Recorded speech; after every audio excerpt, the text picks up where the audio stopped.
नमस्कार दोस्तों, स्वागत है आपका मेरे चैनल कॉमिक्स लाइफ में। शुरू करते हैं सुरेंद्र मोहन पाठक जी द्वारा लिखा गया विमल सीरीज का एक और मज़ेदार उपन्यास 6 सिर वाला रावण। इस उपन्यास की पिछली कहानी आप देखें 100 करोड़ की गुल्लक में, जो कि मेरे चैनल पर पहले ही अपलोड है। अब आगे। शुक्रवार 9 मार्च, काठमांडू, मुंबई। कॉल बेल बजने पर इसाबेल ने फ्लैट का दरवाज़ा खोला तो सामने महादेवा को खड़ा पाया। फिर आ गए? वो मुंह बिगाड़कर बोली। हेलो। महादेवा मुस्कुराता हुआ बोला, मैंने तुम्हें साफ साफ बोला था कि आगे के लिए मेरे घर के दरवाजे तुम्हारे लिए बंद हैं। मैंने भी साफ साफ बोला था कि मेरे घर के दरवाजे तेरे लिए हमेशा खुले हैं। You yellow scoundrel, you are not welcome here. एक तरफ हट। जबरदस्ती करोगे तो मैं चिल्लाने लगूंगी। चिल्ला भी लेना, दरवाजे पर से तो हट, रास्ता तो छोड़। तीव्र अनिच्छापूर्ण भाव से वो दरवाजे पर से हटी। महादेवा ने भीतर कदम रखा। उसने अपने पीछे दरवाजा बंद कर दिया। I will not let you stay here, Isabel भुनभुनाई। तो भूल रही है कि आज अगर तू जिंदा है तो मेरी वजह से, वापस अपने फ्लैट में अपने पैरों पर सही सलामत खड़ी है तो मेरी वजह से। तू एक कत्ल की गवाह थी। वो आदमी गवाह नहीं छोड़ना चाहता था। मेरा ईश्वर जानता है कि कैसे मैंने उससे तेरी जान बख्शी कराई थी। वो है कौन? वो बहुत खतरनाक आदमी है। सूरज से तो नहीं लगता खतरनाक। सूरज से बड़े बड़े धोखा खा जाते हैं। कोई बड़ा गैंगस्टर है? हाँ, बहुत बड़ा। सारे हिंदुस्तान का अंडरवर्ल्ड उसके नाम से थर थर कांपता है। खामखा देखा नहीं था आरा मशीन के पास कैसे उस शख्स का हार्ट फेल हुआ था। आरा मशीन की वजह से, ना कि उस आदमी के बड़ा गैंगस्टर होने की वजह से। दोनों वजह से। कल तुम उस दूसरे आदमी को यहाँ क्यों लाए थे? मेरी मजबूरी थी। मैंने उसे कहीं और लेके जाना था। लेके जा भी रहा था। पहले से मुकर्रर थी कोई और जगह, लेकिन ऐन वक्त पर पाया कि वहाँ पुलिस पहुंची हुई थी। पुलिस कैसे पहुंच गई? पता नहीं कैसे पहुंच गई, अभी मालूम करेंगे। बहरहाल मजबूरन मुझे यहाँ आना पड़ा था और कोई सेफ जगह उस वक्त मुझे नहीं सूझी थी। मेरा इतना स्टेडी कस्टमर भगा दिया। वो शहद वाला? महादेवा ठठाकर हंसता हुआ बोला। अब क्या वो कभी दोबारा यहाँ कदम रखेगा? तेरे को स्पेशल मानता होगा तो जरूर रखेगा। आई गई वाली बात है तो तेरी जैसी कोई और ढूंढ लेगा। स्पेशल तो मैं हूँ, वो इठलाकर बोली। और तुम्हारे से बेहतर इस बात को कौन जानता है? देवाल। कौन? मारुति देवाल। वो सबसे बेहतर जानता है कि तू कितनी स्पेशल है। उसका जिक्र किस लिए? वजह है, और वह वजह ही मुझे इतनी सुबह सवेरे यहाँ लाई है। आई सी। अभी वो आदमी यहाँ आएगा। कौन? कौन आदमी? वो गैंगस्टर जिसका मैं नाम भी नहीं जानती। हाँ वही। नाम नहीं जानती तो अब जान ले। सोहल नाम है उसका। वो यहाँ क्यों आएगा? वही बताने जा रहा हूँ। कुछ कहने तो देती नहीं, बीच में टोक देती है। मैं तो चुप हूँ। गुड। अब मेरी बात मुकम्मल हो जाने तक चुप ही रहना। सोहल यहाँ आएगा और उसके सामने मारुति देवाल की बाबत तू वो सब कुछ दोहराएगी जो कि तू जानती है। मसलन वो तेरे साथ कैसे पेश आता है, तू उसके साथ कैसे पेश आती है, उसकी पसंद नापसंद क्या है, कहाँ आता जाता है, अपना फालतू वक्त कैसे गुजारता है, तफरी कहाँ करता है, कैसे करता है, ऐसी कौन सी जगह है जहाँ वो नियमित रूप से जाता है वगैरह। वो क्यों जानना चाहता है ये सब? वो चाहेगा तो बता देगा, नहीं चाहेगा तो तूने सवाल नहीं करना है। लेकिन एक बात कान खोल कर सुन ले मैडम इसाबेल हाईस्मिथ, तूने नाहक उससे झूठ बोला या उसके साथ कोई चालाकी करने की कोशिश की या कोई होशियारी दिखाने की कोशिश की या देवाल को साफ साफ या इशारे से खबरदार करने की कोशिश की तो तुझे मैं क्या, भगवान भी नहीं बचा सकेगा। ये किस मुसीबत में डाल रहे हो तुम मुझे?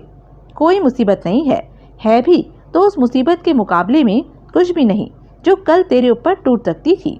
मैं ना होता तो कल तू भी उसी कब्र में दफन हुई पड़ी होती जिसमें तूने उस अभागे को धकेला था जो हार्ट फेल होने से मर गया। वो खुशकिस्मत था जो उसका हार्ट फेल हो गया। तू हो सकता था कि इतनी खुशकिस्मत साबित न होती। तुम तो मुझे दहला रहे हो तेरी भलाई के लिए। अब बोल, क्या फैसला है तेरा? ठीक है। क्या ठीक है? जो तुम कहोगे मैं करूँगी। मैं नहीं, सोहल। एक ही बात है। गुड। अब एक आखिरी बात और। अभी और भी? हाँ, वो भी बोलो।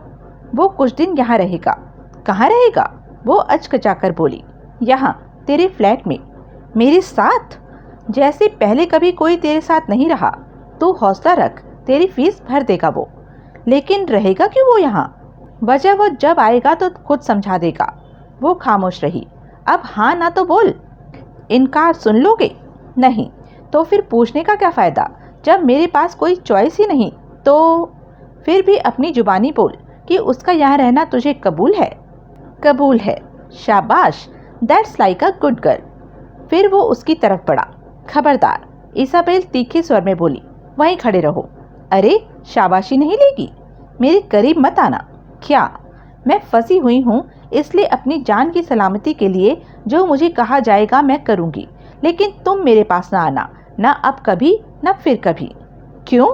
क्योंकि तुम और सिर्फ तुम मेरी तमाम हालिया दुश्वारियों की जड़ हो। You are a bad omen mister Mahadeva. ठीक है, ऐसे है तो ऐसे ही सही। अब दफ़ा हो जाओ यहाँ से। मैंने यहाँ सोहल का इंतज़ार करना है। बाहर जाके करो, जब वो आए तो भले ही साथ लौट आना। ये तेवर हैं? हाँ, ये तेवर हैं।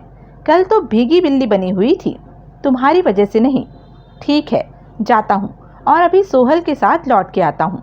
लेकिन एकाएक महादेवा के स्वर में कहर का पुट आ गया। इस बीच अगर तूने पुलिस के पास जाने की कोशिश की या कहीं खिसक जाने की कोशिश की तो तेरी ऐसी गत बनेगी कि तेरे वो ही हाई ग्रेड क्लाइंट जो आज तेरे साथ लेटने को तरसते हैं, तेरी सूरत पर, तेरे जिस्म पर निगाह डालना गवारा नहीं करेंगे। इसाबेल के शरीर ने साफ साफ जोर की झुरझुरी ली। So watch yourself madam Isabel Highsmith. Mahadeva ने एक झटके से फ्लैट का दरवाजा खोला और वहां से बाहर निकल गया।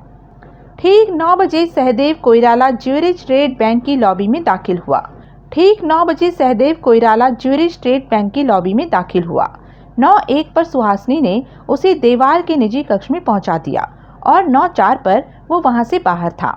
पिछली शाम को होश चंदानी से फोन पर बात होने तक बैंक बंद हो चुका था, इसलिए वो ऐन बैंक खुलने के वक्त वहां पहुंच गया था और अपने जीवन की संक्षिप्तम मीटिंग से 2-4 हुआ था। पूर्व प्रधानमंत्री का भतीजा होने के उसे कई लाभ थे, जिनमें प्रमुख ये था कि काठमांडू की सारी हाई सोसाइटी में उसकी पहुंच थी। देवाल से भी वो खूब अच्छी तरह से वाकिफ था। पार्टियों वगैरह में दोनों की मुलाकात अक्सर होती रहती थी। चंद दिनों में देवाल की बेटी की शादी थी, जिसका निमंत्रण उसे प्राप्त हो भी चुका था, इसलिए वो बड़ी हवा में वहां आया था कि जो कुछ हो चंदानी मालूम करना चाहता था वो तो देवाल उसकी शक्ल देखकर उसके पूछते ही बता देगा। देवाल मेरे भाई, वो आत्मीयता से बोला, मैं जानता हूँ कि जो सवाल मैं तुमसे पूछने जा रहा हूँ असल में वो मुझे तुमसे नहीं पूछने चाहिए, लेकिन बात यह है कि तुम्हारे जिस हिंदुस्तानी क्लाइंट की वजह से मैं यहाँ आया हूँ वो इत्तेफाक से मेरा भी क्लाइंट है। कौन? देवाल गंभीरता से बोला, व्यास शंकर गजरे, बड़ा आदमी है मुंबई का, नाम से वाकिफ हो ना? देवाल केवल मुस्कुराया। अपने एक खास बिजनेस प्रोजेक्ट के लिए उसने इब्राहिम कालिया नाम के अपने एक फेलो बिजनेसमैन से पार्टनरशिप की थी, जिसके तहत उन्होंने अकाउंट खुलवाने के लिए तुम्हारा बैंक चुना था। अब गजरे की कुछ सीमाएं हैं जो उसके बिजनेस में आड़े आती हैं, जैसे प्लेन का सफ़र नहीं करना चाहता वो, दहशत है उसे प्लेन के सफ़र की, फोबिया है, खामखा है लेकिन है। लिहाजा उसने अपने एक सहयोगी दशरथ किलेकर को अपनी पावर ऑफ अटर्नी के साथ ये काम करने के लिए यहाँ भेजा। अब समस्या ये है कि सोमवार से गुरुवार हो गया है, लेकिन ना तो उसके पार्टनर इब्राहिम कालिया ने उससे संपर्क किया है और ना ही उसके सहयोगी दशरथ किलेकर ने। नतीजतन गजरे फिक्रमंद है और उसका फिक्रमंद होना स्वाभाविक भी है। बड़ी रकम की बात है, इसलिए उसे तो ये अंदेशा भी सताता है कि रकम बैंक में जमा भी हुई है या नहीं, जमा हुई है तो सलामत भी है या नहीं। कालिया और किलेकर 3 दिन से यहाँ क्या कर रहे हैं? कुछ ऐसा तो नहीं कर रहे जिसकी गजरे को भी खबर होनी चाहिए, लेकिन नहीं है।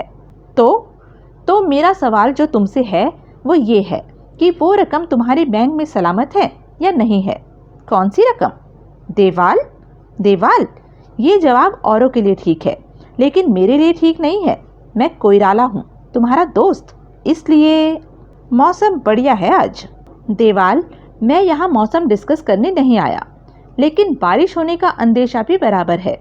गजरे को कोड नंबर मालूम है, कोड वर्ड मालूम है। गजरे को? यही सवाल गजरे करेगा गजरे करेगा तो? अगर तुम ये कहना चाहते हो कि गजरे ही ये सवाल करने का हकदार है, मैं नहीं, तो तुम मेरे बैंक में आए, इसकी मुझे बहुत खुशी हुई कोइराला। नाओ, उसने मिलाने के लिए कोइराला की तरफ हाथ बढ़ाया। कोइराला का वर्ण विवरण हो उठा। उसने अपनी तरफ बड़ा हाथ थामने की कोशिश न की। तो वो बोला, ये तेवर हैं। बाय द वे, देवाल बड़े सहज भाव से बोला, तुम्हें सुकन्या की शादी का कार्ड मिला? हाँ, निमंत्रण का शुक्रिया। आने का इरादा है? बिल्कुल है। दोस्त की बेटी की शादी? भूल जाओ वो शादी। ऐन वैसे ही जैसे जो बातें अभी तुमने कही और जो मेरी समझ में भी ना आई, मैं भूल गया हूँ। मतलब शादी मुलतवी हो रही है? नहीं, शादी अपने वक्त पर होगी। ओह, मतलब समझ आने पर कोइराला के चेहरे का रहा सहा रंग भी उड़ गया। निमंत्रण वापस ले रहे हो? If you don't mind. Well, वो कुर्सी से उठता हुआ बोला, see you again. Please don't. Don't what? See me again. पिटा सा मुंह लेकर सहदेव कोइराला वहां से रुखसत हुआ। डोंगरे इंडियन एक्सप्रेस के ऑफिस में पहुंचा। मालूम हुआ झालानी अभी आया नहीं था। वो झालानी के घर पहुंचा। मालूम हुआ वो अभी अभी ऑफिस के लिए रवाना हुआ था। वो वापस इंडियन एक्सप्रेस पहुंचा। मालूम हुआ झालानी आके चला गया था। डोगरे कलप गया। कहाँ चला गया था? उसने पूछा। क्या पता कहाँ चला गया था? झालानी का एक सहयोगी पत्रकार बोला, अरे किसी को तो मालूम होगा। वो आजकल एक बड़े खास केस पर काम कर रहा है, जिसकी वजह से उसका तो ऑफिस आना भी जरूरी नहीं, इसलिए क्या पता कहाँ गया होगा। अरे कोई अंदाजा, कोई ठिकाना जहाँ उसके होने की उम्मीद हो। प्रेस क्लब में पता करो। वो प्रेस क्लब पहुंचा। झालानी उसे लगभग खाली हॉल में एक तन्हा कोने में बैठा बियर पीता मिला। डोंगरे ने चैन की सांस ली। वो जाकर उसके सामने बैठ गया। झालानी ने सिर उठाया। मेरे को पहचाना बाप? डोंगरे जबरन मुस्कुराता हुआ बोला। तुम्हें कैसे भूल सकता हूँ? झालानी बोला। तुम ही तो वो आदमी हो जो मेरा इधर 1 महीने का राशन पानी फ्री करके गए थे, बड़ौदा के पेस्टनजी नौशेरवानजी घड़ीवाला वाले केस में।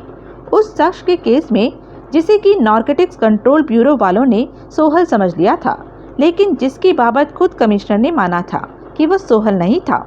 मैंने तुम्हें कमिश्नर के ऑफिस में घड़ीवाला से हुई पूछताछ का टेप सुनाया था। याददाश्त तगड़ी है तुम्हारी। मेरा धंधा ही ऐसा है, तगड़ी याददाश्त के बिना वो कहीं चल सकता है? बरोबर। तुम डोंगरे हो। अपनी जुबानी तुमने मुझे नहीं बताया था, लेकिन मुझे अब मालूम है कि तुम कंपनी के आदमी हो, शायद कोई ओहदेदार हो।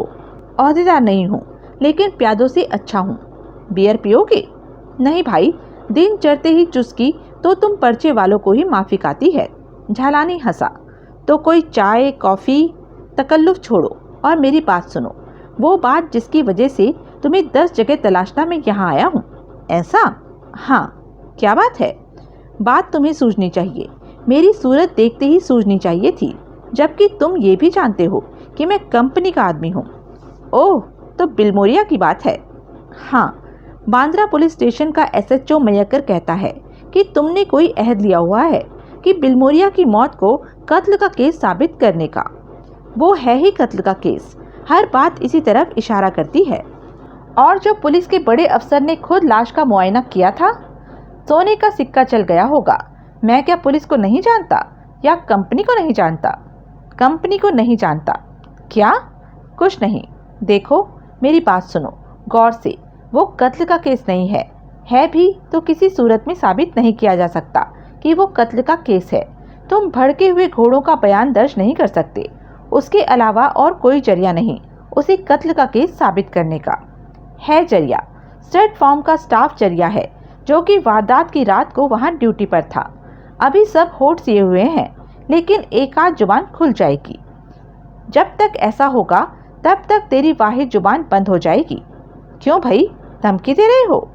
तुम्हें एक नए पहलू से वाकिफ करा रहा हूँ। कोशिश कर रहा हूँ कि तुम केस का एक ही पहलू न टटोलते रहो। मैं समझा नहीं। मैं कोशिश करता हूँ समझाने की। देखो, तुम्हारे पर्चे को एक गुमनाम टिप मिली कि बिलमोरिया को शूट किया गया। ये बात झूठ निकली। बोलो, निकली या नहीं? मैंने लाश नहीं देखी। मयेकर ने देखी, उसके ACP ने देखी। उनकी आंखों पर रुपयों का चश्मा चढ़ा दिया गया हो सकता है। पुलिस के बारे में तुम्हारे ऐसे ख्यालात हैं तो तुम्हें खुद कब्रिस्तान पहुंचना चाहिए था, ताकि वहां तुम भी लाश का मुआयना कर पाते। तब हमें ये ज़रूरी नहीं लगा था। तब हमें पूरा यकीन था कि पुलिस लाश को अपने कब्जे में कर लेगी और उसे पोस्टमार्टम को भेज देगी। ऐसा नहीं हुआ। यही इस बात का सबूत है कि लाश कब्जाई जाने की ज़रूरत नहीं थी। वो पोस्टमार्टम का केस नहीं था। मुझे यकीन नहीं। तुझे कैसे यकीन आएगा? पोस्टमार्टम से। अरे, जब पुलिसिए रिश्वत खा सकते हैं, डोंगरे झल्लाया, तो क्या पुलिसियों का डॉक्टर रिश्वत नहीं खा सकता? दफना दी गई लाश कोर्ट के ऑर्डर से बाहर आएगी। जब वो बाहर आएगी तो मैं वो नज़ारा करने के लिए वहाँ मौजूद होऊंगा। पोस्टमार्टम के वक्त भी मैं डॉक्टर के सिर से टलने वाला नहीं। तुम ऐसा कर सकते हो? कर सकता हूँ। मैं एक नेशनल डेली का रिपोर्टर हूँ। जो कुछ हो रहा है और आगे होगा वो हमारी ही हाल दुहाई पर हो रहा है, इसलिए हमें हाशिए पर नहीं सरकाया जा सकता। यानी कि जिद नहीं छोड़ेगा अपनी। मुझे फिर तुम्हारी टोन से धमकी का एहसास हो रहा है। सिर्फ एहसास ही हो रहा है? एकाएक वो क्रूर स्वर में बोला। धमकी लग नहीं रही तुझे कोई? ओह, तो ये माजरा है। क्या माजरा है? देख मेरे मवाली भाई, अखबार किसी एक जने के चलाए नहीं चलता। अखबार ग्रुप वर्क से चलता है और ग्रुप में दर्जनों सैकड़ों लोग शामिल होते हैं। तो कितना ही बड़ा सूरमा क्यों ना हो, कंपनी कितनी जबर क्यों ना हो, सबकी जुबान बंद नहीं कर सकता। बंद की गई एक जुबान बाकियों के लिए सबक तो बन सकती है, लेकिन वो सबक नहीं बन सकती जो तू पढ़ाना चाहता है। कुछ और ही सबक पढ़ जाएंगे भाई लोग। अब एक झरानी इस केस के पीछे है, तब दर्जनों झरानी इस केस के पीछे होंगे, तो किस किस की जुबान बंद करेगा? डोंगरे ने उत्तर न दिया। उसने बेचैनी से पहलू बदला। बहुत कुत्ता कारोबार है क्राइम रिपोर्टर का। रोज सिर पर कफन बांधकर घर से निकलना पड़ता है। रोज किसी तेरे जैसे या तेरे से भी कड़क मवाली की, किसी स्मगलर की, किसी ब्लैक मार्केटियर की, किसी बुर्दा फरोश की, किसी पेटी उठाने वाले की धमकी से दो चार होना पड़ता है। और ऐसा मेरे साथ सालों से हो रहा है। मार दिए जाने की धमकी से मैं तब नहीं डरा जबकि मैं इस पेशे में नया था, तो क्या अब डरूंगा? प्लस इस धंधे में मैं अपनी मर्जी से हूँ, किसी मजबूरी से नहीं। डबल प्लस, नियति तो अटल है। अगर मेरी मौत किसी डोंगरे के हाथ लिखी है तो डोंगरे के हाथों ही होगी। चारपाई पर पड़े पड़े लिखी है तो चारपाई पर ही होगी। यही तेरे सामने हार्ट फेल हो जाने से लिखी है तो ऐसे ही होगी। मौत के लिए मैं हमेशा तैयार रहता हूँ, चाहे अभी आए चाहे थोड़ी देर बाद। जिस काम को होने से मैं रोक नहीं सकता, उसकी फिक्र में दुबला होने का क्या फायदा? जिंदगी की तरह मौत भी भगवान की ही देन है मेरे भाई। बारिश भी भगवान की देन है। जब होती है तो छतरी लगाता है या नहीं? क्या मतलब? तेरी छतरी लगाने से बारिश बंद नहीं हो जाती, लेकिन तू भीगने से बच जाता है। क्या कहना चाहते हो? दरख्वास्त करना चाहता हूँ तेरे से, कोई बीच की तरकीब सोच। कोई ऐसी तरकीब जिससे सांप भी मर जाए और लाठी भी ना टूटे, जिससे तू 100 साल जिए और मेरे पर ये इल्जाम ना आए कि मैंने तेरा मुंह बंद करने के लिए कुछ न किया। ऐसी क्या तरकीब है? मैं सुझाता हूँ तो इस बात पर जोर रख कि बिलमोरिया का कत्ल हुआ है, लेकिन लाश के पोस्टमार्टम की जिद छोड़। पोस्टमार्टम के बिना कत्ल की बात कैसे स्थापित होगी? हो जाएगी। देख, बिलमोरिया को शूट किए जाने वाली तुम्हारी टिप अभी आम नहीं हुई है। उस बाबत या तुम्हारा अखबार जानता है या पुलिस वाले जानते हैं। पब्लिक को ये बात नहीं मालूम, क्योंकि इस बाबत अभी तक अपने पर्चे में तुम लोगों ने कुछ नहीं छापा। तो खुदा के वास्ते मेरा यकीन कर कि बिलमोरिया को गोली नहीं लगी, लेकिन कत्ल उसका हुआ है। हाँ, कैसे? ये बात मेरे बॉस को नहीं मालूम, लेकिन तुझे बताता हूँ। गजरे को ये बात मालूम हो जाए कि मैंने कत्ल की बात उससे छुपा कर रखी थी, तो वो अपने हाथों से मुझे जहन्नुम रसीद कर देगा। लेकिन फिर भी तुझे बताता हूँ, इसलिए बताता हूँ क्योंकि तू सही आदमी है और हासिल जानकारी का कोई ऐसा इस्तेमाल नहीं करेगा जिससे कि मेरी जान पर आ बने।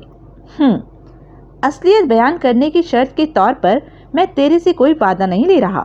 मैं तेरा फैसला तेरे जमीर पर छोड़ रहा हूँ। दिल माने तो मेरी बात मान लेना, ना माने तो जो जी में आए करना। लेकिन इतना फिर भी ख्याल रखना कि किसी से ये ना कहना कि असलियत तुम्हें मैंने बताई। यही कहना कि पहली गुमनाम टिप की तरह असलियत भी तुम्हें किसी ने गुमनाम टेलीफोन कॉल करके बताई। इतना तो कर सकेगा? मैं बताऊंगा क्या कर सकूंगा। तुम पहले कहानी बोलो। डोंगरे ने पूरी संजीदगी से कह सुनाया कि कैसे सोहल के एक षड्यंत्र के तहत घोड़ों वाला वो एक्सीडेंट स्टेज किया गया था जिसमें कि बिलमोरिया की जान गई थी।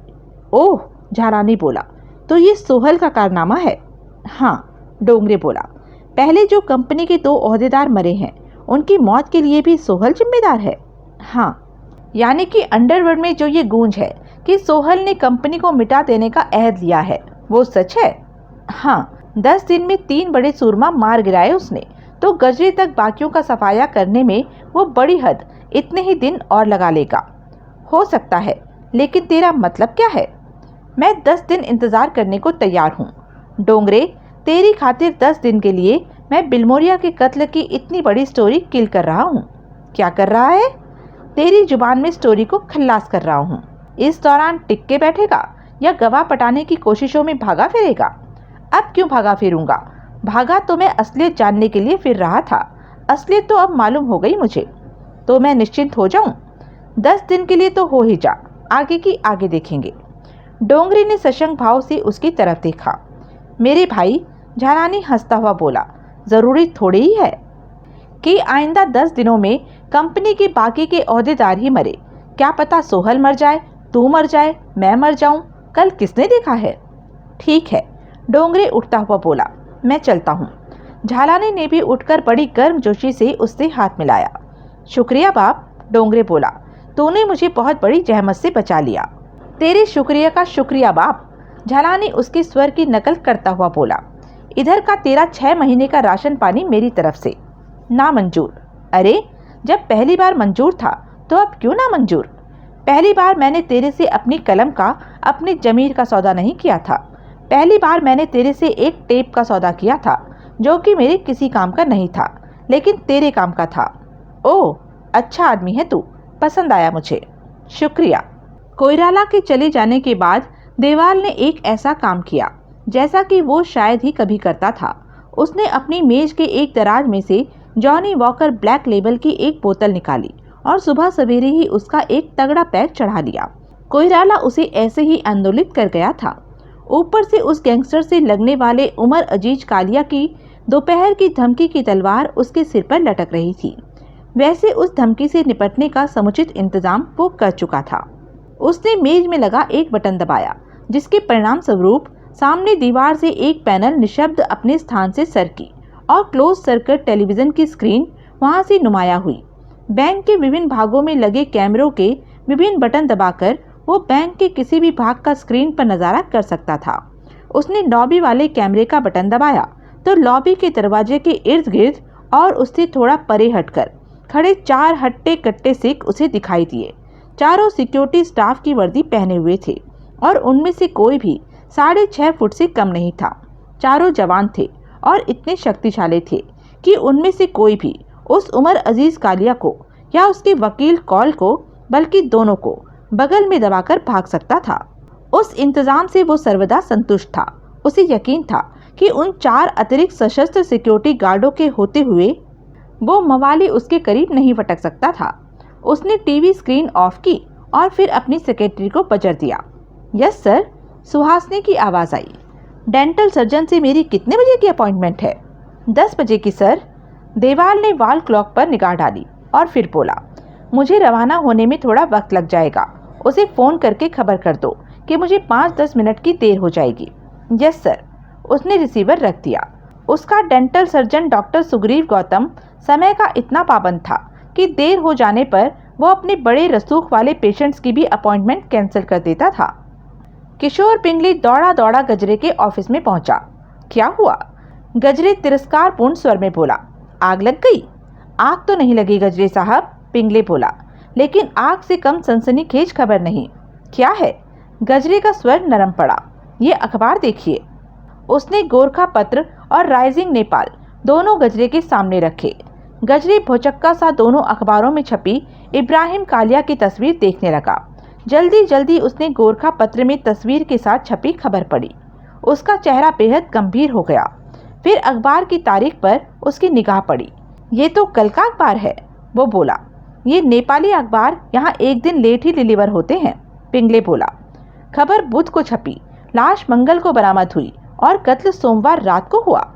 खबर से यही जान पड़ता है, लेकिन सोमवार को क्रेकर ने तो मुझे टेलीफोन पर कहा था कि कालिया सोमवार को ही दुबई चला गया था क्योंकि उसके पास रिटर्न टिकट था।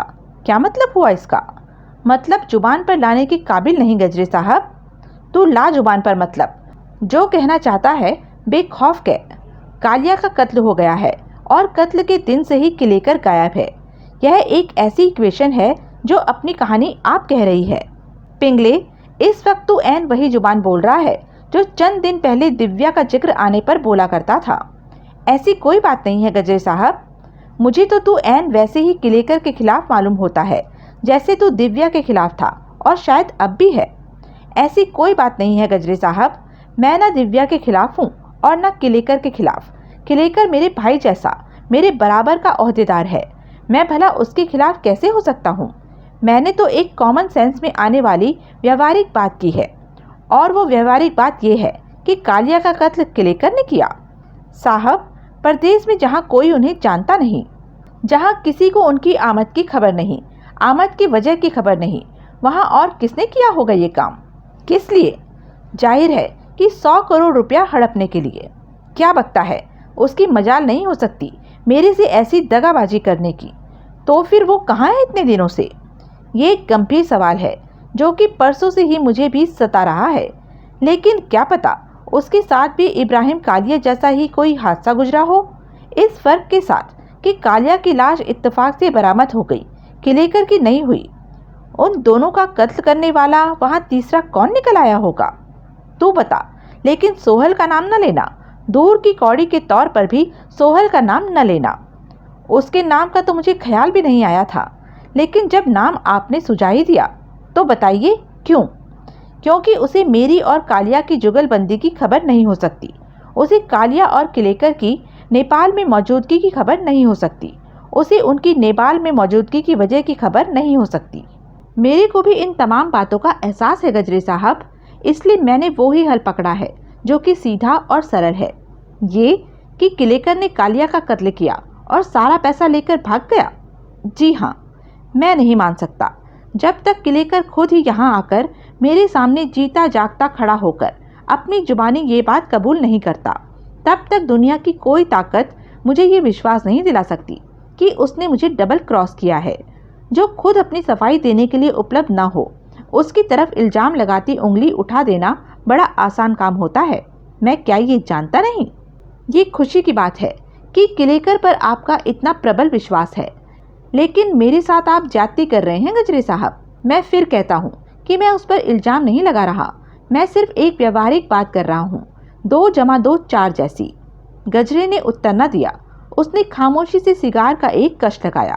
गुस्ताखी माफ गजरे साहब, पिंगले जिद भरे स्वर में बोला, लेकिन ये हकीकत है कि जब भी कोई सहज ही समझ में ना आने वाली बात होती है तो उसमें हुआ वही होता है जो कि हम सोच रहे होते हैं कि नहीं हो सकता।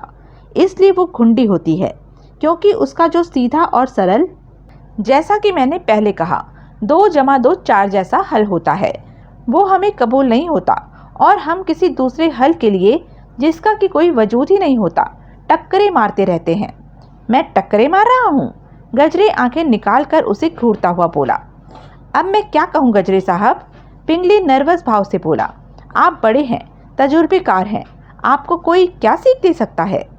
गजरे फिर खामोश हो गया। कई क्षण की खामोशी के बाद वो निर्णायक भाव से बोला, इस कहानी का सच झूठ एक ही तरीके से निर्धारित हो सकता है। किस तरीके से गजरे साहब? हमें ये पता लगाना चाहिए कि पैसा बैंक में सलामत मौजूद है या नहीं। इस बात की तस्दीक को वो हमारा वाहियात लीगल एडवाइज़र हो चंदानी कल शाम चुटकियों का काम बता रहा था, जिसे कि वो यहाँ बैठा बैठा कर सकता था। अगर पैसा बैंक में सलामत मौजूद है तो सब इक्वेशन गलत है। अगर पैसा गायब है तो कई संभावनाओं में मैं इस एक संभावना को भी शामिल कर लूँगा कि किसी करिश्माई तरीके से किलेकर की नीयत में ही मैल आ गया था। तो हो चंदानी को फ़ोन लगा। पिंगले ने आदेश का पालन किया। कोर्ट गया हुआ है। वो माउथ पीस पर हाथ रखकर गजरे से बोला, ज़रूर चुटकी नहीं बजी होगी कमबख्त की। गजरे भुनभुनाया, मैसेज छोड़ कि जब भी लौट के आए यहाँ फ़ोन करे। पिंगले ने माउथ पीस पर से हाथ हटाकर मैसेज दोहरा दिया। ठीक 12 बजे इरफान ज्यूरी स्टेट बैंक पहुंचा। विमल का दृढ़ विचार था कि वहां जाने से कुछ हाथ नहीं आने वाला था, लेकिन बकौल इरफान इस बात की तस्दीक भी वहां जाकर ही हो सकती थी कि कुछ हाथ नहीं आने वाला था। विमल उसके साथ नहीं था। बकायदा जिद करके वो वहां अकेला आया था। वो लॉबी में दाखिल हुआ। उस घड़ी लॉबी में कर्मचारियों की और ग्राहकों की काफ़ी चहल पहल थी। भीड़ में से रास्ता बनाता वो आगे बढ़ने लगा। आज उसे किसी से दीवार के तीसरी मंजिल पर स्थित ऑफिस का रास्ता पूछने की ज़रूरत नहीं थी।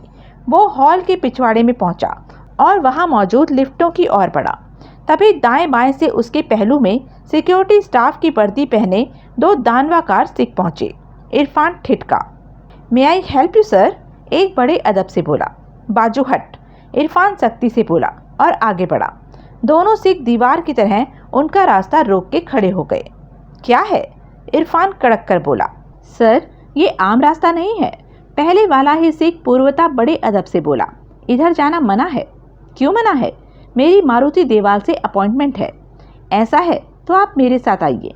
मैं देवाल साहब के पास आपके आगमन की खबर भिजवाता हूँ। तशरीफ लाइए। किधर तशरीफ लाने का है मेरे को मालूम, तू बाजू हट। इरफान ने अपने सामने खड़े सिख की छाती पर हाथ रखकर पूरी शक्ति से उसे पीछे को धकेला, लेकिन वो टस से मस न हुआ। रास्ता छोड़ वरना पछताएगा, इरफान गरजा। सर, कहना मानिए और इधर तशरीफ लाइए। जोर जबरदस्ती का आपको कोई फायदा नहीं होगा। तभी 2 और वैसे ही पर्वताकार सिख वहां पहुंच गए। क्या बात है सर? उनमें से एक बोला। बात इनसे पूछो, इरफान बोला, जो मेरा रास्ता रोके खड़े हैं। मैं कह रहा हूँ कि मेरी मारुति देवाल से अपॉइंटमेंट है, ये सुनते ही नहीं। मैं सुनता हूँ, आप मेरे साथ आइए। मैं आपको वेटिंग लाउंज में बिठाता हूँ और साहब को खबर करता हूँ कि आप आ गए हैं। आइए। नाम बताइए, दूसरा बोला। मेरा नाम देवाल को मालूम है। ज़रूर मालूम होगा सर, लेकिन उन्हें तो बैंक के सैकड़ों हज़ारों क्लाइंट के नाम मालूम है। आप बताएंगे तो पता चलेगा ना कि उनमें से कौन साहब इस वक्त अपनी अपॉइंटमेंट पर यहाँ पधारे हैं। इरफान ने बेचैनी से पहलू बदला। या अपना एक विजिटिंग कार्ड दे दीजिए सर। वो चारों उसके गिर्द दीवार बने खड़े थे। इरफान का हाथ फुर्ती से अपने कोट की जेब में पड़ा। जब वो बाहर निकला तो उसमें एक रिवॉल्वर थी, लेकिन वो उसे सीधा भी नहीं कर पाया था कि एक सिख का बाज जैसा झपट्टा उसके रिवॉल्वर वाले हाथ पर पड़ा और पलक झपकते रिवॉल्वर उसके हाथ से निकल गई। देवाल साहब का इतना ही हुक्म है, वो सिख सहज स्वर में बोला, कि आपको उनके ऑफिस में न आने दिया जाए। इसलिए आपकी ये खता माफ़ है, वरना रिवॉल्वर लेकर बैंक में दाखिल होने का मजा आपको अब तक कब का मिल चुका होता। उसने रिवॉल्वर में से गोलियां निकालकर करीब पड़े एक पाम के गमले में डाल दी और रिवॉल्वर इरफान को वापस सौंपता हुआ बोला, अब तशरीफ ले जाइए प्लीज़, और दोबारा कभी लौट के आने की कोशिश न कीजिएगा, वरना अंजाम बुरा होगा आपका। अंगारों पर लौटता इरफान वापस लौटा। देवाल पर उसकी धमकी का 0 असर हुआ था। 1 बजे गजरे के पास होत चंदानी का फ़ोन आया। मैं होत चंदानी साईं, वो बोला। शुक्र है तुझे यहाँ फ़ोन करने का ख्याल आखिरकार आ ही गया, गजरे विष भरे स्वर में बोला। इतना तो तेरे पहले फ़ोन न करने से ही मैं समझ सकता हूँ कि काम नहीं हुआ। मैं जरा और कोशिश कर रहा था। वो क्या है कि कोइराला बैंक पर कोई सरकारी दबाव डलवाने का जुगाड़ कर रहा था, लेकिन नहीं हुआ जुगाड़। नहीं हुआ साईं। और कोशिश तो तू कर रहा था, लेकिन ये तो बताना था कि पहली कोशिश में क्या हुआ। पहली कोशिश में कुछ नहीं हुआ साईं, तभी तो और कोशिश कर रहा था। तेरे उस प्रधानमंत्री के रिश्तेदार वकील से चुटकी नहीं बजी। नहीं बजी साईं। हुआ क्या? कोइराला कुछ नहीं कर सका।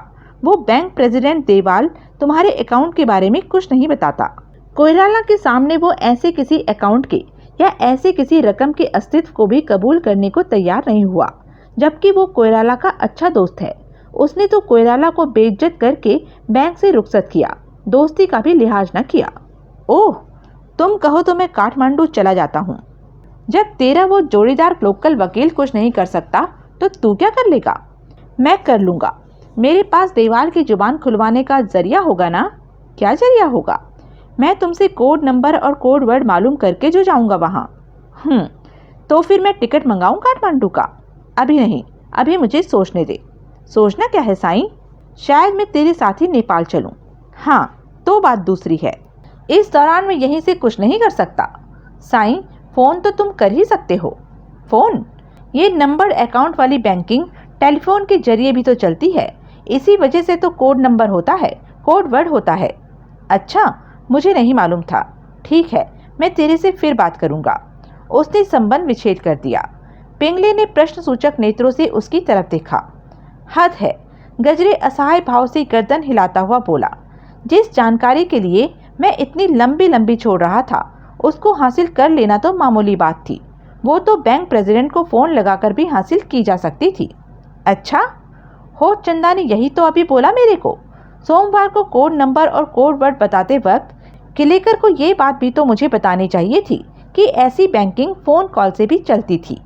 ओह, पिंगले, सोमवार को बैंक अकाउंट खोल चुकने के बाद क्लिकर ने काठमांडू से फोन करके मुझे कोड वर्ड और कोड नंबर बताया था। ये भी अपने आप में सबूत है कि वो गद्दार नहीं हो सकता। अगर उसकी नीयत मैली होती तो क्यों वो ये जानकारी फोन पर मुझे देता। आपकी बात में दम है, लेकिन गजरे साहब, आप अभी यही जानने की कोशिश पर जोर रखिए कि माल बैंक में चौकस मौजूद है या नहीं। तू ठीक कहता है। उसने दिव्या को बजर दिया और माउथ पीस में बोला। इंटरनेशनल डायरेक्टर इंक्वायरी से काठमांडू के ज्यूरी स्टेट बैंक के प्रेसिडेंट का फोन नंबर पता कर। Yes sir. गजरे ने रिसीवर वापस क्रेडल पर रख दिया और प्रतीक्षा करने लगा। इरफान दिल्ली बाजार पहुंचा। क्या हुआ? विमल बोला। तेरे चौकटे पर तो यही लिखा है कि कुछ नहीं हुआ। कुछ तो हुआ ही नहीं बाप, इरफान भुनभुनाया। ऊपर से इज्जत ऐसी उतरी कि क्या बोलूं, खून खौल गया। पराए मुल्क में बेआबरू होना पड़ गया। वो साला अपनी मुंबई में होता तो शाम तक टिरक के नीचे आ जाता। वो कार RDX से उड़ जाती जिसमें वो बैठा होता। कोई गोली आके सीधी उसके भेजे में लगती। बहुत ताव खाए है। वो साला उधर बैंक में ऐसा कड़क इंतजाम करके रखे था कि मैं परिंदा भी होता तो पर न मार पाता। 4 पहाड़ जैसे तेरे जात भाई मिले मेरे को उधर, जिनके बीच मैं चूहे की तरह फसीला था। मेरे को ऐसा ठंडे ठंडे उधर से रुखसत किया कि क्या बोलूं। तू फिक्र न कर, उसको सीधा करने के मैंने कुछ और इंतजाम किए हैं, जो कि वायलेंट भी नहीं है, लेकिन जिनके कारागार साबित होने की मुझे उम्मीद है। ऐसा क्या किया है? इसाबेल से उसकी बाबत काफ़ी जानकारी हासिल की है मैंने। उसी जानकारी का एक हिस्सा ये है कि लंच के लिए वो अपने घर जाता है। Lunch time. विमल ने वॉल क्लॉक पर निगाह डाली। हुआ ही समझो, अभी इसाबेल उसे फ़ोन करेगी। किस लिए? उसका कल का शेड्यूल जानने के लिए। उसकी दिनचर्या हमें मालूम होगी, तभी तो हम उसके खिलाफ कोई कदम उठा पाएंगे। कैसा कदम? देवाल से 2-4 होने का मैंने 3 स्टेज प्रोग्राम बनाया है। पहली स्टेज, जैसा कि मैंने अभी बोला, वायलेंट नहीं है। दूसरी कुछ वायलेंट है और तीसरी तो बस वायलेंट ही वायलेंट है। इसलिए मेरी वाहेगुरु से दुआ है कि हमारा मतलब पहली या बड़ी हद दूसरी स्टेज पर ही हल हो जाए। हमें तीसरी स्टेज तक न पहुंचना पड़े इस पराये मुल्क में। ये स्टेज क्या है? पहली स्टेज में हम उसके मान सम्मान का जनाजा निकालेंगे। दूसरी में खुद उसका, और वो फिर भी न माना तो तीसरी में उसके बैंक का, उसके कुनबे का। कुनबे का भी? तभी तो बोला वाहेगुरु न करे कि हमें तीसरी स्टेज तक पहुंचना पड़े। ओह, वो बाई कहाँ है? भीतर बेडरूम में है। तू इधर ही बैठ। फ़ोन पर जो बातचीत होगी उसकी हमें यहीं खबर लग जाएगी। कैसे? विमल ने सोफे के पहलू में एक तिपाई पर रखे एक फ़ोन की तरफ संकेत किया और बोला, ये फ़ोन बेडरूम वाले फ़ोन के साथ पैरेलल में जुड़ा हुआ है। तो बीच में बात सुनेगा? क्या वांदा है? हाँ, क्या वांदा है? देवाल को की गई गजरे की ट्रंक कॉल उसकी सेक्रेटरी सुहासिनी ने रिसीव की। मिस्टर देवाल लंच के लिए बाहर गए हैं, वो बोली। कब लौटेंगे? गजरे पूरा। आज वापस नहीं लौटेंगे सर। 3 बजे उनकी रोटरी क्लब की मीटिंग है। लंच के बाद वो सीधा मीटिंग में जाएंगे। बैंक में वो कल सुबह ही वापस लौटेंगे। उनका कोई और फ़ोन नंबर है जहाँ की उनसे आज ही बात हो सकती हो? जी नहीं। उनकी जगह किसी और से बात हो सकती है? यहाँ कई वाइस प्रेसिडेंट हैं, किसी से भी हो सकती है। लेकिन आप किस विषय में बात करना चाहते हैं? नंबर्ड बैंक अकाउंट के विषय में। अकाउंट किसी वाइस प्रेसिडेंट के जरिए खोला गया था सर? नहीं, खुद प्रेसिडेंट देवाल के जरिए। फिर तो किसी वाइस प्रेसिडेंट से क्या, किसी भी और से कोई बात करने का कोई फ़ायदा नहीं होगा।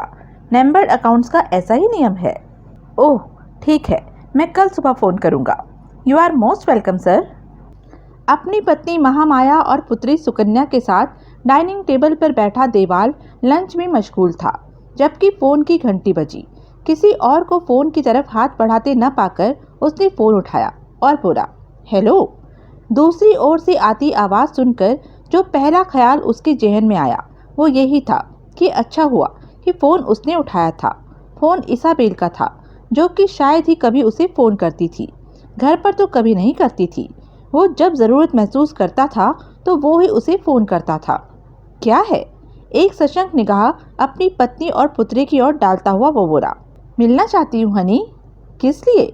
अरे उसी लिए जिस लिए हमेशा मिलती हूँ। नो, आज ये किसी सूरत में मुमकिन नहीं। तो फिर कब? मैं फ़ोन करूँगा। आज शाम को क्या कर रहे हो? बहुत बिजी हूँ। 3 बजे मेरी रोटरी क्लब की मीटिंग है, उसी में शाम हो जाएगी। That's too bad. तो फिर कल? कल भी मेरा बहुत बिजी शेड्यूल है। क्या बिजी शेड्यूल है? बताओ मुझे। क्यों? ताकि जब मुझे तुम्हारी याद आए तो मुझे कम से कम ये तो मालूम हो कि तुम कहाँ हो। लंच से पहले कई क्लाइंट्स के साथ बैंक में मीटिंग है। लंच के बाद 2 बजे मेरी डेंटिस्ट के साथ अपॉइंटमेंट है। फिर 4 बजे एक बड़ी ज़रूरी मीटिंग में जाना है। कौन डेंटिस्ट? सुग्रीव गौतम, काठमांडू का टॉप का डेंटल सर्जन है। तुम भी तो टॉप के हो माई लिटिल मैन। उसके बाद शाम को किसी की शादी की सालगिरह की पार्टी में जाना है। यानी कि कल पूरे बुक हो। हाँ, मैं पहले ही बोला। I miss you Honey. अब बोलो, परसों का क्या कहते हो? परसों तो कतई नामुमकिन है। रविवार को मेरी बेटी की शादी है, जिसकी वजह से परसों और रविवार को मुझे कतई फुर्सत नहीं होगी। ओह हेल। और क्या हो रहा है? वार्तालाप के पटाक्षेप के संकेत के तौर पर देवाल बोला, कुछ नहीं हो रहा। इसी बात का तो अफसोस है, जानते हो क्या? देवाल का चेहरा लाल हो गया। खाना ठंडा हो रहा है। महामाया गौर से उसकी सूरत देखती हुई बोली, मैं लंच कर रहा हूँ। मिसेज नाराज़ हो रही है कि खाना ठंडा हो रहा है। मैं फिर बात करूँगा। उसने इसाबेल को फिर बोलने का मौका दिए बिना फ़ोन रख दिया और फिर भोजन की ओर आकर्षित हुआ। किसका फ़ोन था? महामाया संदिग्ध भाव से बोली, किसी का नहीं। देवाल हड़बड़ाया सा बोला, किसी का नहीं? ये क्या जवाब हुआ? मेरा मतलब है किसी ऐसे शख्स का नहीं था जिसे तुम जानती हो। बैंक का कोई क्लाइंट का था। डेंटिस्ट से फिर अपॉइंटमेंट किस लिए? आज भी तो जाना था तुमने। क्या अपॉइंटमेंट मिस कर दी? नहीं, गया था। डॉक्टर ने कल फिर बुलाया है। क्यों? दांतों में कोई नुक्स निकल आई? अभी नहीं पता, कल पता चलेगा। तुम्हारी तबीयत ठीक है? क्यों? क्या हुआ मेरी तबीयत को? तुम बताओ। चेहरा चुकंदर की तरह लाल हो रहा है। कुछ नहीं हुआ मुझे, एकदम ठीक है मेरी तबीयत। लाल चेहरा तो? सुकन्या विनोदपूर्ण स्वर में बोली, अच्छी तंदुरुस्ती की निशानी होता है। एम आई राइट पापा? देवाल ने जवाब न दिया। वो खामोशी से सिर झुकाए खाना खाता रहा। महामाया ने भी उसे और न कुरेदा। सर, दिव्या फ़ोन पर बोली, नीचे कुरियर सर्विस से आपके नाम एक पैकेट आया है। मेरे नाम? गजरे सकपकाया। जी हाँ, डोरमैन पूछ रहा है कि वो पैकेट ले या ना ले। कहाँ से आया है पैकेट? काठमांडू से। किसने भेजा? नाम तो भेजने वाले का नहीं है पैकेट पर। है क्या उसमें? ये तो सर पैकेट रिसीव करके खोलने पर ही पता लगेगा। गजरे के जहन में किलेकर का अक्स उभरा। उसे बोल पैकेट रिसीव करके फौरन यहाँ पहुँचाए। Yes sir. 5 मिनट बाद दिव्या ने भीतर आकर उसके सामने एक पैकेट रखा और वापस लौट गई। गजरे को क्षण उलझनपूर्ण भाव से पैकेट को उलटता पलटता रहा।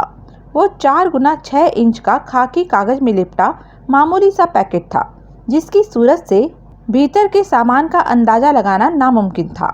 आखिरकार उसने पैकेट खोला। भीतर से जो चीज़ बरामद हुई उसे देखकर वो स्तब्ध रह गया। वो दशरथ किलेकर का पासपोर्ट था, जिसके ऊपर सोहल का शहनशाही मीनू लगा हुआ था। नीचे नोट के स्थान पर लिखा था, सिर्फ 1 और 5 नंबर की 2 आइटम बाकी हैं, वो भी बहुत जल्द खत्म होने वाली हैं और ढाबा बंद होने वाला है। नए मैनेजमेंट के अंडर नया ढाबा खुलने की घोषणा बहुत जल्दी की जाएगी। गजरे कितने ही देर उन दोनों चीज़ों को उलटता पलटता रहा। फिर उसने पिंगले को तलब किया। पिंगले आया तो उसने वो दोनों चीज़ें पैकिंग वाले खाकी कागज समेत उसके सामने रख दी। पिंगले ने उन चीज़ों का मुआयना किया और फिर बोला, इसका क्या मतलब हुआ? तू बता, आप ही बताइए। कहते दिल लरज रहा है, लेकिन इसका तो यही मतलब हुआ कि अपना किलेकर सोहल का शिकार हो गया। यही मतलब है इसका। यही मतलब जताने के लिए उस कुत्ते के पिल्ले सोहल ने अपना मीनू किलेकर के पासपोर्ट के साथ नत्थी करके भेजा है। ओह, यानी कि मेरा ही ख्याल सही था कि कालिया और किलेकर दोनों के साथ एक ही जैसा हादसा गुजरा था। अलबत्ता मेरा ये ख्याल गलत निकला है कि ये कारनामा सोहल का नहीं हो सकता था। जरूर उसको किसी तरीके से 100 करोड़ की गुल्लक की खबर लग गई थी और वो कालिया और किलेकर के पीछे पीछे नेपाल पहुंच गया था। आपके ख्याल से बैंक से पैसा हथिया चुका होगा वो?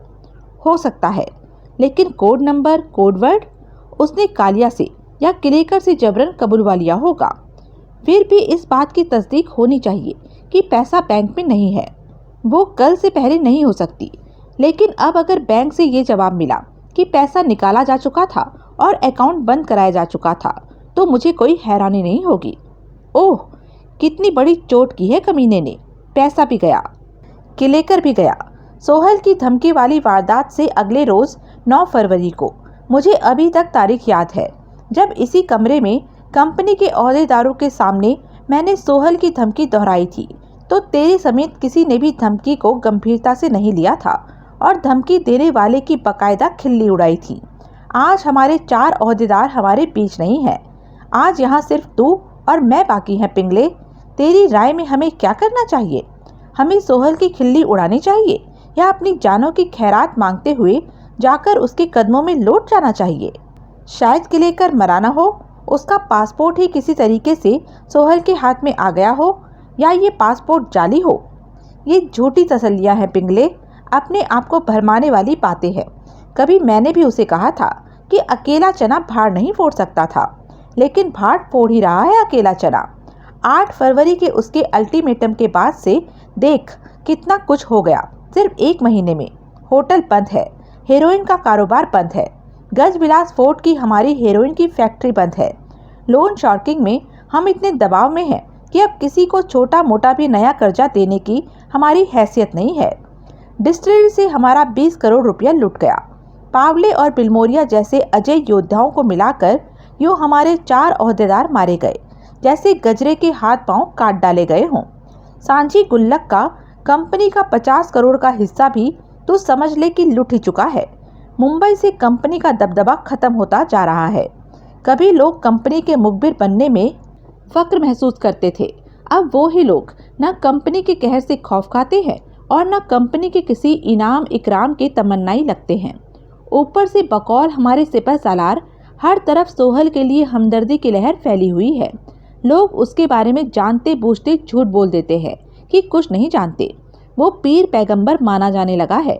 वो किसी का भगवान है तो किसी का अल्लाह है, किसी का मसीहा है तो किसी का जीसस क्राइस्ट है। उसके मुकाबले में हम खुजली मारे कुत्ते हैं जिनके कोई करीब नहीं फटकना चाहता। वो यतीमों का, अनाथों का, विधवाओं का पालनहार है तो हम आवाम का खून पीने वाले राक्षस हैं। वो रक्षक है, हम संहारक हैं। वो देवता है, हम शैतान हैं। आज 9 तारीख है। इतना सब कुछ कितने दिन में हो गया? सिर्फ 30 दिन में। गजरे साहब, ये कमाल उसका नहीं, उसकी तकदीर का है जो इत्तेफाक से कुछ ज़्यादा ही उसका साथ दे रही है। पिंगले, मेरा तेरे से जो सवाल है वो ये है कि क्या वो वक्त आ गया है जबकि हमें सोहल के आगे घुटने टेक देने चाहिए? हरगिज़ नहीं, ऐसी बेगैरत जिंदगी से तो मौत अच्छी। सोहल की सुलह की पेशकश ठुकराते हुए ऐन यही बात मैंने उससे कही थी। यानी तू मेरे साथ है पिंगले, जिंदगी की आखिरी सांस तक। फर्जी तसल्ली तो नहीं दे रहा मुझे? हरगिज़ नहीं, आजमा के देख लीजिएगा। मेरी जान आपके हवाले है, मेरी जिंदगी आपकी अमानत है। मुझे खुशी हुई ये सुनकर और ये महसूस करके कि अभी मैं अकेला नहीं हूँ, अभी रावण के सब सिर नहीं कट गए। मैं इस लड़ाई के आखिरी पड़ाव तक आपके साथ हूँ। हौसला अफजाई का शुक्रिया पिंगले। अभी किलेकर भी जिंदा हो सकता है। ये पासपोर्ट, ये मीनू, सब उस कमीने के स्टंट हो सकते हैं। ऐसा स्टंट उसने पहले तो कभी नहीं किया। उसने जब जो कहा हमेशा सच निकला। गजरे साहब, आप बराए मेहरबानी इस बाबत कल तक कोई राय कायम न कीजिए। पहले कल बैंक से इस बात की तस्दीक हो जाने दीजिए कि पैसा अभी वहाँ जमा है या कोई निकाल के ले गया। गजरे कुछ क्षण सोचता रहा, फिर उसने सहमति में सिर हिला दिया। एक बात मेरी समझ से बाहर है गजरे साहब। कौन सी बात? नेपाल गया किलेकर अपना पासपोर्ट अपने साथ लेकर क्यों गया? क्या मतलब? इंडियन को नेपाल जाने के लिए पासपोर्ट की जरूरत नहीं होती। क्या उसका इरादा आगे कहीं और जाने का था? नहीं तो उसने तो फौरन वापस लौट कर आना था। टिकट की प्रॉब्लम न होती तो वो सोमवार ही लौट आया होता। इसी फैसले के साथ वो यहाँ से भेजा गया था और यहीं उसने सोमवार को फ़ोन पर भी कहा था कि जिस पहली फ्लाइट की टिकट उसके हाथ लग जाती वो उससे वापस लौट आने वाला था। फिर वो पासपोर्ट साथ लेकर क्यों गया? काठमांडू अप एंड डाउन करने के लिए पासपोर्ट साथ ले जाना तो बेईमानी था। तभी तो मैं कहता हूँ कि ये पासपोर्ट नकली हो सकता है, यानी कि ये किलेकर के पास से बरामद हुआ पासपोर्ट नहीं हो सकता। आप कहें तो मैं इसे चेक कराऊं? बेशक करा। तभी डोंगरे वहां पहुंचा। तत्काल उसे वहां के टेंशन भरे माहौल का एहसास हुआ। क्या हुआ? उसके मुंह से अपने आप ही निकल गया। बता भाई इसे, गजरे पिंगले से बोला। पिंगले ने सोहल के चौथे मीनू की कहानी उसे सुनाई। ओह, डोंगरे बोला, ये तो बहुत बुरा हुआ। कोई कुछ न बोला। वो कमीना नेपाल पहुंच गया। अफसोस की बात यह है कि वो तब वहां पहुंचा जबकि हमारे 4 जाबाज प्यादे वहां मौजूद थे। गजरे बोला। किलेकर के संभावित अंजाम से भी ज़्यादा हैरानी मुझे इंदौरी, शैलके वगैरह के एकाएक काठमांडू से गायब हो जाने की है। वो 4 जने वहां थे, किलेकर वहां था। काठमांडू जरा सी जगह है। वो 5 ही सोहल को वहां तलाश करके उसका काम तमाम कर सकते थे, लेकिन वो 4 प्यादे वहां से गायब हैं। अपनी हर मूवमेंट की नियमित रिपोर्ट देने वाले प्यादे एकाएक अपने होटल से चेकआउट कर गए, और करके कहाँ गए पता नहीं। ऐसी हुक्म उदौली की उम्मीद मुझे कम से कम इंदौरी से नहीं थी। वो प्यादे मिल जाते तो हम कम से कम ये पूछने वाले तो बनते कि उन्हें किलेकर के किसी बुरे अंजाम की कोई खबर थी या नहीं थी। उनकी तलाश में, डोंगरे बोला, किसी को काठमांडू रवाना किया जाए? ऐसा कुछ करना पड़ सकता है, लेकिन तू अभी कल तक रुक जा। पहले मुझे पैसे की बाबत बैंक से कोई जवाब मिल जाने दे। ठीक है, अब तू बोल, तू कैसे आया? मैं आपको ये बताने आया था कि झालानी को खल्लास करने की ज़रूरत नहीं, वो ऐसे ही मान गया है। यानी कि बिलमोरिया की बाबत वो अपना थोबड़ा बंद रखेगा? हाँ, और बिलमोरिया साहब की बाबत आइंदा कोई पूछताछ भी नहीं करता फिरेगा। कैसे माना? कंपनी का खौफ खा के ही माना। बढ़िया, चांदी का जूता खाना चाहता हो तो वो भी मार दे। अभी तो वो ऐसा कुछ नहीं बोला, बोलेगा तो देखेंगे। तेरे से ये पूछे जाने का तो अब कोई मतलब ही नहीं कि सोहल की कोई खबर लगी या नहीं लगी। अगर वो काठमांडू पहुंच गया हुआ है तो वही, बहरहाल लौट कर तो वो आएगा ही। क्यों? पिंगले बोला। तू नहीं जानता क्यों? क्योंकि अभी तू जिंदा है, क्योंकि अभी मैं जिंदा हूँ, क्योंकि अभी उसका अल्टीमेटम पूरा नहीं हुआ। मेरा कुछ और मतलब था बॉस। और मतलब क्या? वो इश्तिहारी मुजरिम है, उस पर 3 पेटी का सरकारी इनाम है। पकड़े जाने पर उसका फांसी पर चढ़ा दिया जाना निश्चित है। उस वक्त वो मुल्क से बाहर है, जहाँ की वो सेफ है। मेरा सवाल ये है कि क्या वो लौट के आएगा? आएगा। क्या लौटना दानिशमंदी होगी? नहीं होगी, लेकिन वो लौट कर आएगा। क्यों? क्योंकि उस कमीने के मीनू शहनशाही की 2 आइटमें अभी बाकी हैं। अगर हम ये पेशकश करें कि उसके हाथों जन्नत नशीन होने के लिए हम नेपाल आने को तैयार है, मैं मुसल्लम तंदूरी बनने को तैयार हूँ और तो पनीर टिक्का बनने को तैयार है, तो तब हो सकता है कि वो न लौटे। क्योंकि ये नहीं हो सकता, इसका मतलब है कि वो लौटेगा। हाँ, और हमारे निकम्मे सिपा सलार को जैसे उसकी रवानगी की कोई खबर नहीं लगी थी, वैसे ही लौटने की भी कोई खबर नहीं लगेगी। डोंगरे खून का घूंट पी के रह गया। महादेवा ने दीवाल की कोठी के सामने कार रोकी और पीछे बैठी इसाबेल की तरफ घूमा। तुझे मालूम है? वो सख्ती से बोला। तूने क्या करना है? मेरा धंधा चौपट करके रहोगे तुम लोग, वो रुआसे स्वर में बोली। कुछ नहीं होता तेरे धंधे को, वो मेरा बेस्ट क्लाइंट है। अरे बहुत मछलियाँ हैं तालाब में, सब एक जैसी होती हैं, किसी का रुपया 90 पैसे का नहीं होता। वो इतना अच्छा आदमी है। अब हिल भी चुक। इसाबेल कार से बाहर निकली और शक्ल सुधार। महादेवा डपट कर बोला, ऐसी मातमी सूरत लेकर वहां जाएगी तो कुछ कर नहीं पाएगी, समझी? इसाबेल ने सहमति में सिर हिलाया और फिर एड़ियां ठकठकाती कोठी की ओर बढ़ चली। उस घड़ी वो डेनिम की घुटनों से ऊंची छतरी जैसी स्कर्ट और एक गोल गले की स्कीवी के साथ वैसी ही जैकेट पहने थी। उसने कॉल बेल बजाई। दरवाजा एक नेपाली नौकर ने खोला। फिरंगी मेम को आया देखकर उसके चेहरे पर तत्काल अदब के भाव आए। देवाल साहब हैं? इसाबेल मधुर स्वर में बोली। वो तो घर पर नहीं है, नौकर बोला। मिसेस तो होंगी? हाँ वो है, छोटी मेम साहब भी है, मैं अभी उन्हें। लेकिन उसे एक तरफ धकेल कर इसाबेल पहले ही भीतर घुस आई। भैरव, भीतर कहीं से आवाज आई। कौन है? एड़ियां ठकठकाती इसाबेल आवाज की दिशा में चल दी। नौकर फुदकता सा उसके पीछे लपका। माँ बेटी इसाबेल को ड्राइंग रूम में बैठी शादी की दावत का मेनू फाइनल करती मिली। हेलो, इसाबेल चहकी। I am Isabel Highsmith. Mahamaya की भवें उठी। सुकन्या के चेहरे पर कोई भाव न आए, वो पूर्वता मीनू टिक करती रही। तुम जाओ, इसाबेल नौकर की तरफ घूमकर अधिकारपूर्ण स्वर में बोली। नौकर तत्काल वहां से रुखसत हो गया। इसाबेल भीतर दाखिल हुई और बड़े बेतकल्लुफ अंदाज में उन दोनों के सामने एक सोफे पर बैठ गई। आपकी तारीफ? महामाया बोली। जितनी की जाए थोड़ी है, इसाबेल इठलाकर बोली। मेरा वो मतलब नहीं था। महामाया एक क्षण ठिठकी और फिर बोली, आप मेरे से मिलने आई हैं? मिलने तो देवाल साहब से ही आई थी, लेकिन अब जबकि वो यहाँ नहीं है तो आपसे मिल लेती हूँ। आप मुझे जानती हैं? हाँ, खूब अच्छी तरह से। आप महामाया हैं, देवाल साहब की मिसेज हैं। यह आपकी बेटी सुकन्या है। सुकन्या ने एक बार मीनू से सिर उठाया और फिर वापस झुका लिया। देवाल साहब की कोई क्लाइंट है आप? महामाया बोली। जी नहीं, इसाबेल ने मुक्त हंसी बिखेरी। वो मेरी क्लाइंट है। क्या मतलब? मैं देवाल साहब की फेवरेट कॉल गर्ल हूँ। माँ बेटी यूं चिहुकी जैसे बिच्छू ने काट खाया हो। उन्होंने मुझे एक हेयर रिमूवर दिया था जो उन्होंने जर्मनी से खास मेरे लिए मंगवाया था। बहुत बढ़िया, बहुत मॉडर्न हेयर रिमूवर निकला वो। मैंने इस्तेमाल किया तो तबीयत खुश हो गई।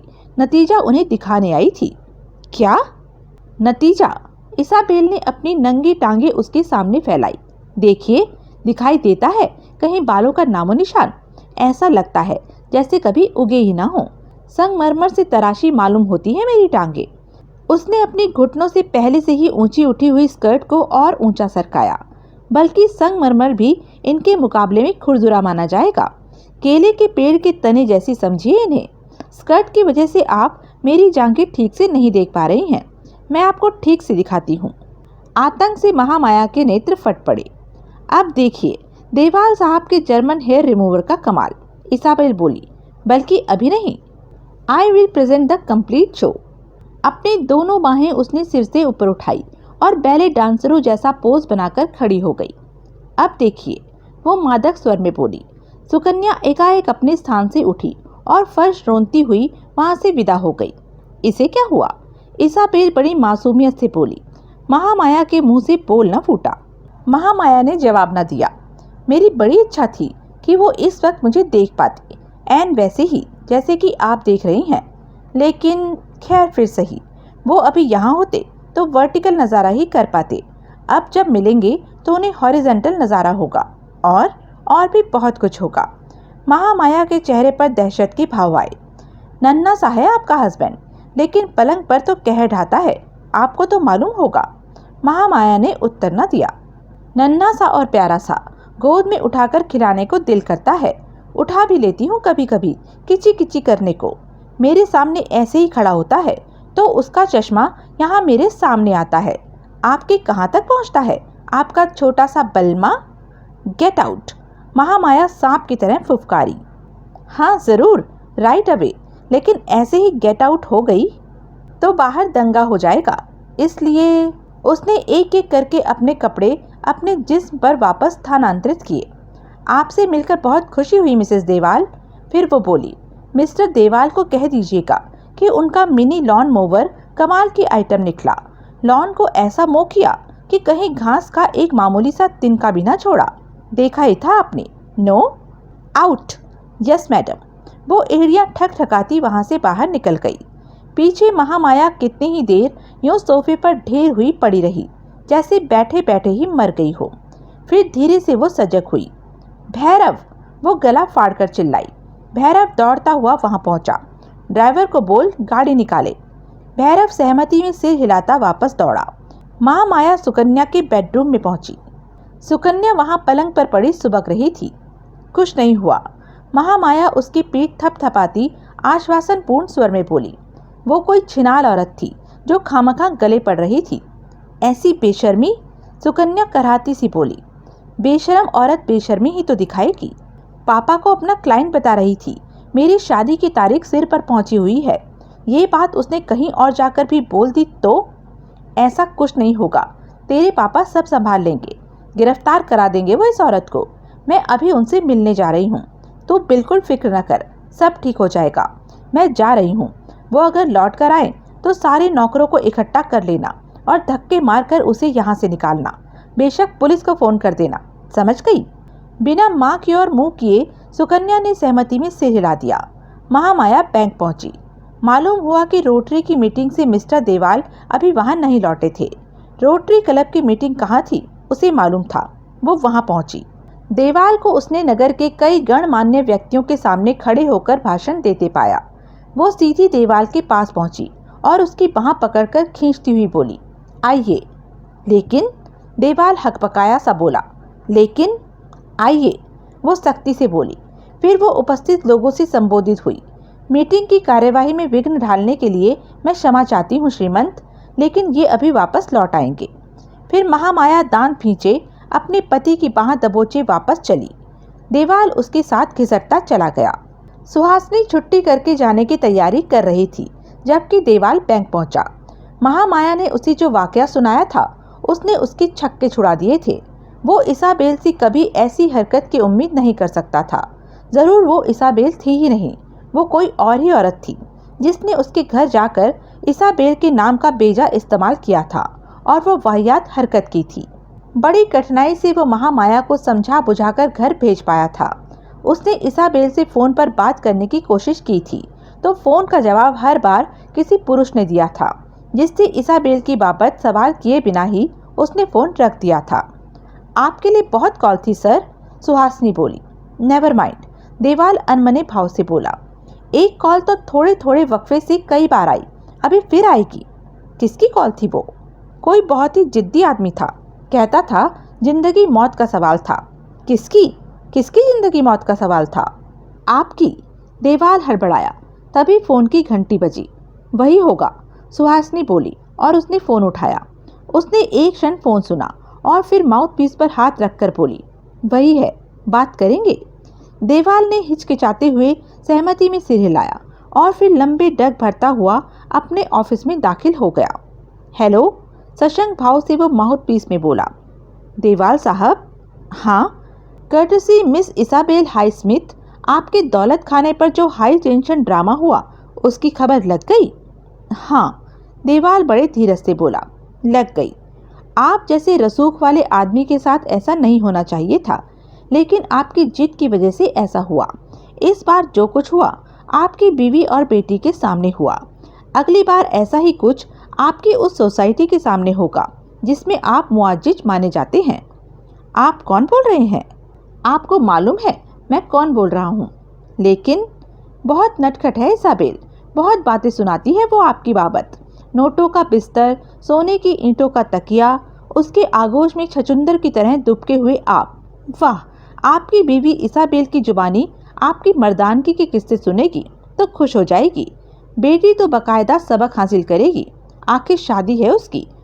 हर सबक काम आएगा उसकी शादीशुदा जिंदगी में। देवाल की उंगलियां रिसीवर पर कस गई। फिलहाल मैंने उसके जोश खरोश को अंकुश लगाया हुआ है।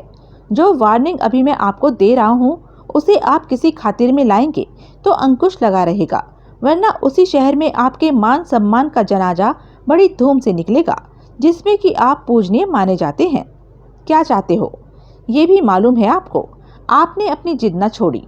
कल सुबह बैंक खुलने पर आपने हमारा पैसा हमारे हवाले करने की कार्यवाही न की तो जो कुछ आज हुआ उसे आइंदा वाकयात का एक मामूली ट्रेलर समझिएगा देवाल साहब, और ये समझिएगा कि आपकी दुश्वारियां तो बस अभी शुरू हुई हैं। धमकी दे रहे हो? देवाल खामोश रहा। अब बोलिए, क्या जवाब है आपका? जवाब में देवाल ने वो काम किया जो कि अपनी याददाश्त में अपनी 55 साल जिंदगी में उसने कभी नहीं किया था। उसने विमल को माँ की गाली दी। तो यह थी अब तक की कहानी। आगे की कहानी जानने के लिए बने रहें मेरे साथ। और हाँ, मेरे चैनल को लाइक, शेयर और सब्सक्राइब करना ना भूलें और कमेंट करके ज़रूर बताएं कि यह वीडियो आपको कैसा लगा। धन्यवाद।